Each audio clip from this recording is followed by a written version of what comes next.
Cette année, pour Écrivains en herbe, nous avons essayé quelque chose de nouveau. Dans l'esprit d'un relais, chaque classe est divisée en 4 groupes, et chaque groupe était responsable pour une partie de l'histoire. Le Festival Fry a donné la première phrase pour commencer le tout.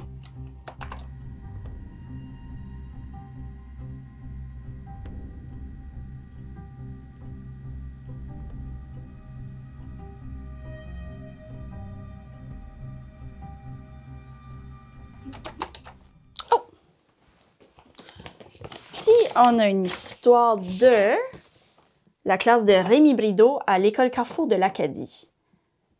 Le sauveur rescapé. C'était un matin chaud et ensoleillé. Todd était dans son lit. Le soleil venait de se lever et son lion fit le réveil matin comme un coq. Todd vivait dans la savane africaine. Il était petit, trapu et plutôt intelligent. Il alluma sa radio. Soudain, une voix automatisée répétait sans cesse le même message. Internet n'existe plus.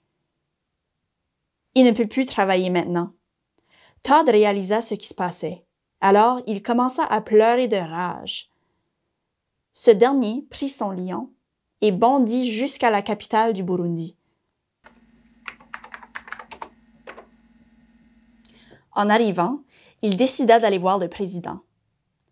Lorsqu'il arriva devant sa résidence, des policiers entouraient l'entrée pour la sécurité du président. Il y avait plein de paysans enragés qui avaient besoin du réseau de communication pour faire le télétravail. Ne sachant pas par où passer, Todd creusa un long tunnel en dessous du palais. À sa surprise, ce dernier déboucha dans la salle de repos des gardiens de sécurité. Il y avait plusieurs gardes qui l'ont capturé et jeté en prison. Tout à coup, une explosion sourde secoua les murs. Le toit du donjon s'effondra à côté d'une denteur de lion.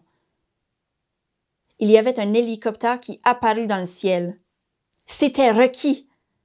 Rocky était un collègue de travail de Todd et il venait à sa rescousse. Une fois à bord de l'hélicoptère, Rocky expliqua au rescapé qu'il était un agent secret et que son équipe avait réparé l'Internet.